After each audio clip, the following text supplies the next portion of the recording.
안녕하세요. 결혼한 지 1년 만에 남편하고 헤어진 30대 여성입니다. 한심하게 들리겠지만 어쩌다 보니 신혼 초부터 신우하고 같이 살았어요.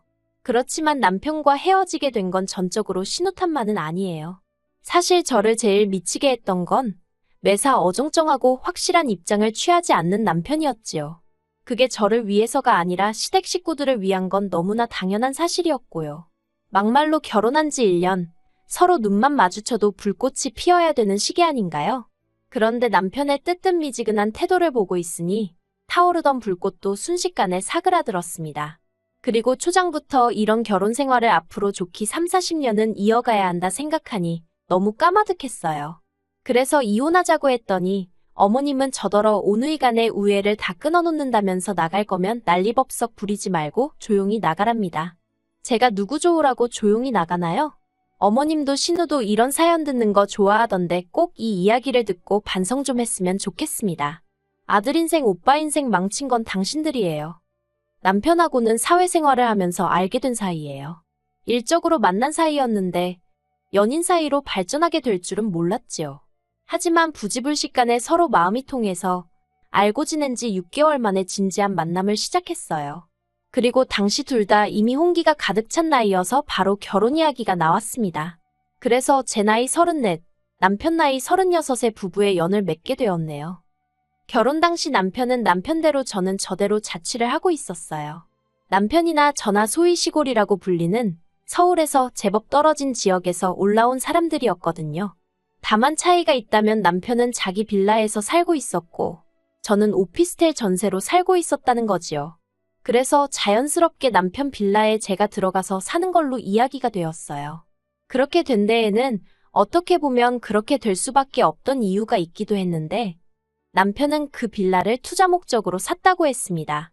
원래는 아파트를 사고 싶었지만 아파트는 너무 비싸니까 비싼 아파트 단지 근처 빌라라도 사면 시쳇말로 부스러기라도 주워먹는 식으로 집값이 동반 상승하지 않을까 그런 기대를 했었다대요.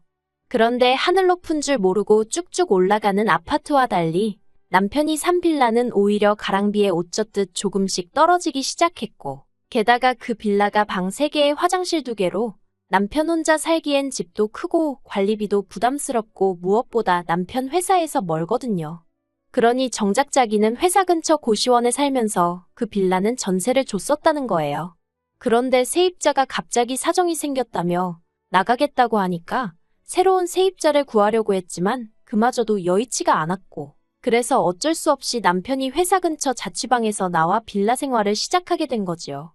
그런데 이제 저랑 결혼까지 하려니까 재산은 다 빌라에 묶여있지. 그러니 나름대로 생각해낸 묘수가 저랑 그 집에서 신혼살림을 시작하는 거였을 거예요.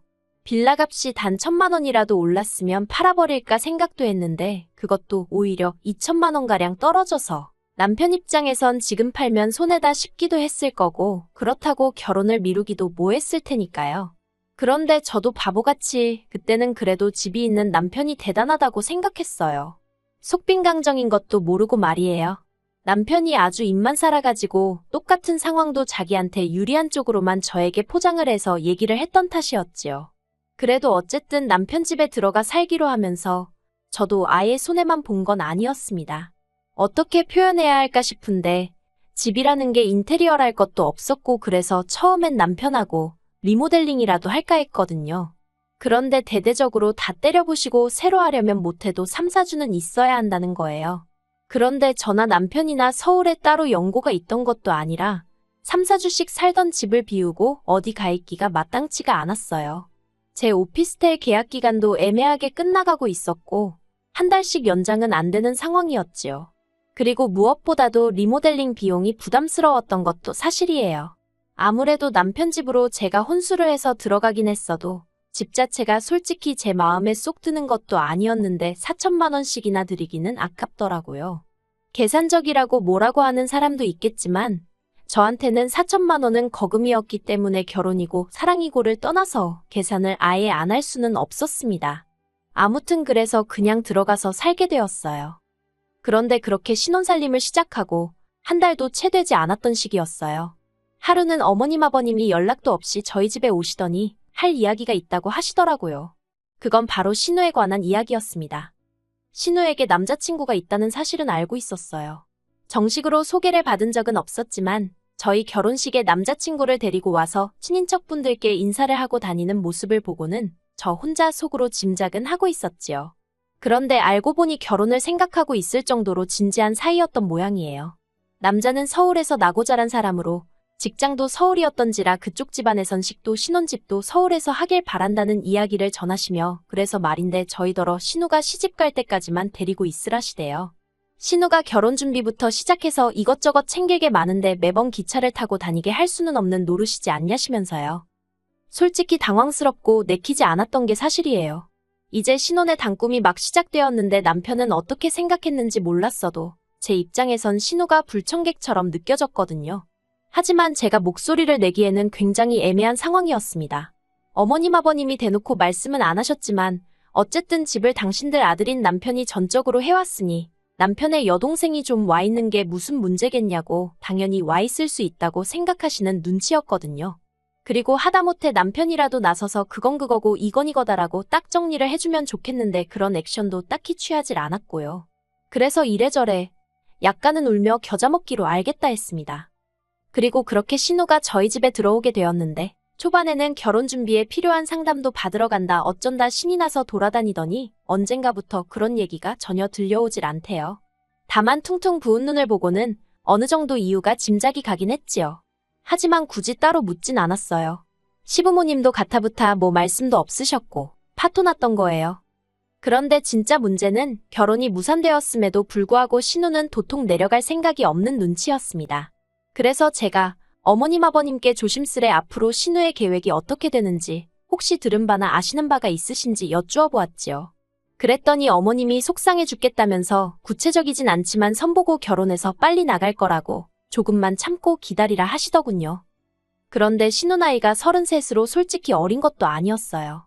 그렇다고 능력이 특출났던 것도 아니고 피아노 과외를 하고 있었는데 그걸로 자기 먹고 쓸 돈이나 충당하는 수준으로 버는 눈치였지. 저희 생활비에 보태라고 단돈 10만 원도 내놓은 적이 없네요. 어머님 아버님이나 남편은 한 가족끼리 무슨 돈을 받냐는 시기였지만 솔직히 저는 아무리 그래도 성인 여성이 남의 집에서 얹혀 사는 상황이면 어느 정도의 성의는 보여야 한다고 생각했거든요. 그런데 오히려 그렇게 생각하는 저를 야박하고 쫌스럽단 식으로 몰아가길래 더 말도 안 하고 못했습니다. 그러다 한 번은 남편이 뼈있는 농담처럼 집주인이 괜찮다는데 뭘 그러냐며 저에게 웃었는데 제 귀에는 네가 이 집에 해온 게 뭐가 있냐고 꼽을 주는 것 같기도 했고 자격지심이었는지도 모르겠네요. 아무튼 당시에는 나서지 말란 소리로밖에 안 들리더라고요. 그러다 일이 생긴 건 올해 초였습니다.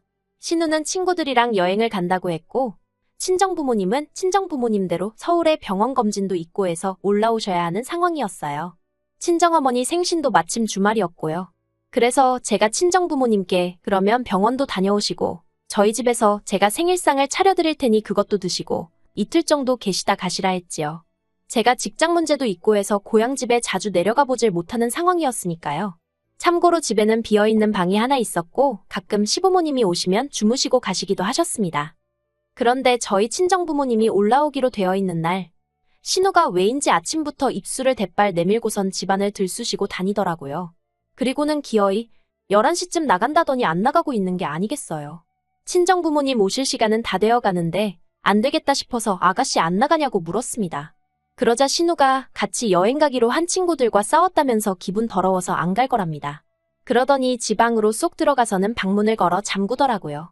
생각지도 못한 불편한 상황에 제가 이를 어쩌나 싶어 발을 동동 구르던 찰나 친정부모님이 오셨습니다. 어쨌든 친정부모님을 그냥 돌려보낼 순 없었으니 집 안으로 모셨어요. 그리고는 준비한 음식을 꺼내 점심 식사를 차리고 남편과 저 그리고 친정부모님까지 모여 앉았지요. 방에 신우가 있는 걸 뻔히 알면서 저희 넷이서만 식사를 할 수는 없었으니 신우더러 아가씨도 나와서 같이 먹자고 방문을 놓고 했고요. 그런데 신우가 대뜸 짜증나게 말 시키지 말라면서 음식 냄새나는 거 비위상하니까 빨리 먹고 치워요 그러는 겁니다.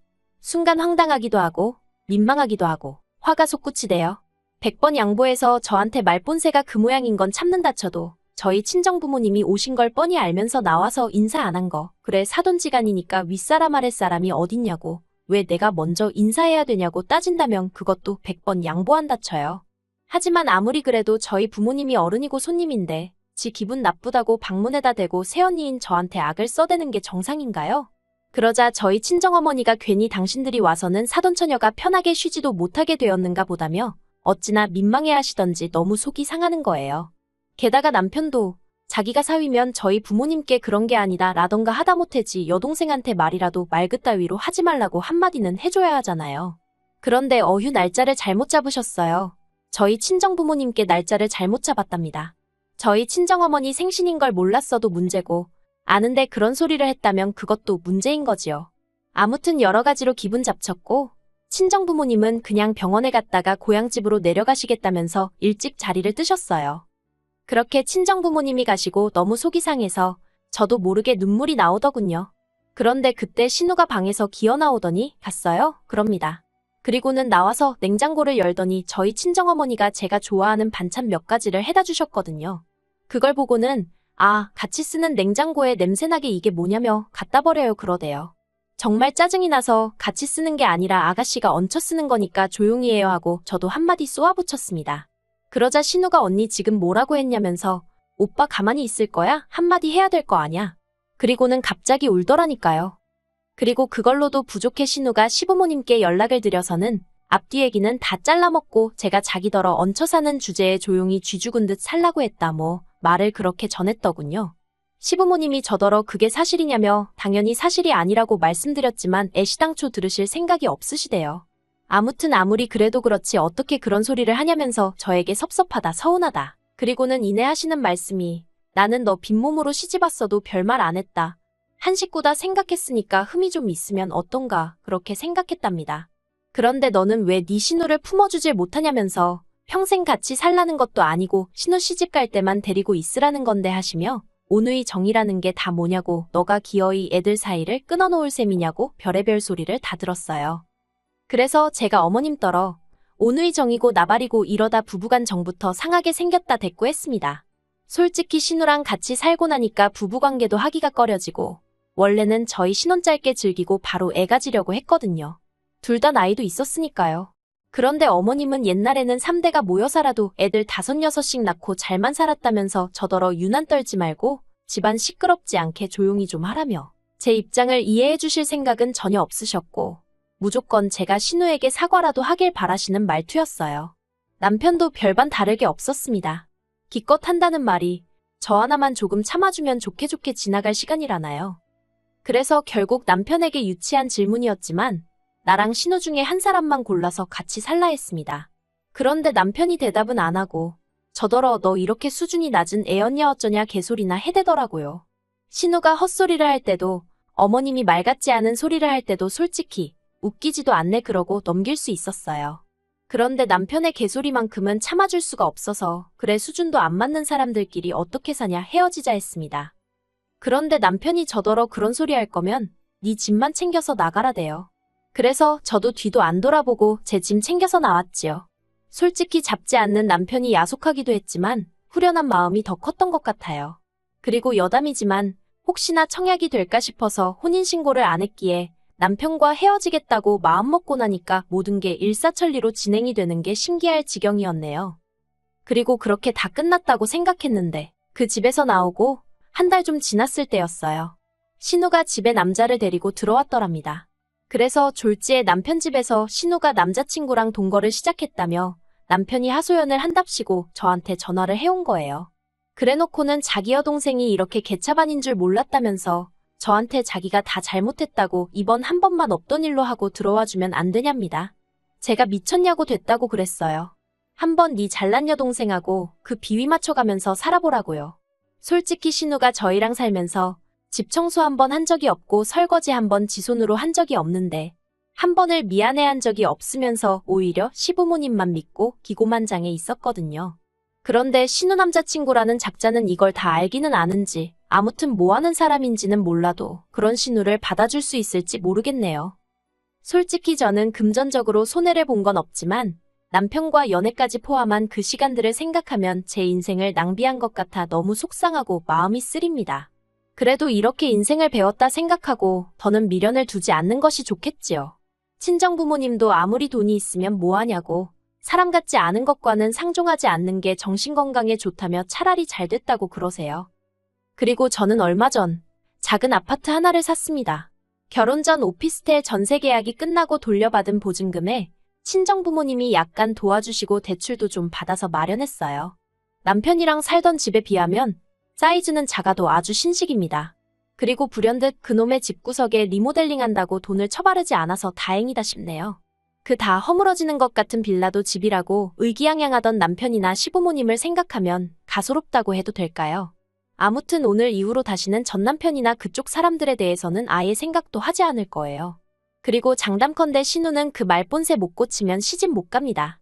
어른이고 윗사람이고 모르는 아나무인에 능력이 있는 것도 아니면서 정신 좀 차리고 살았으면 좋겠네요.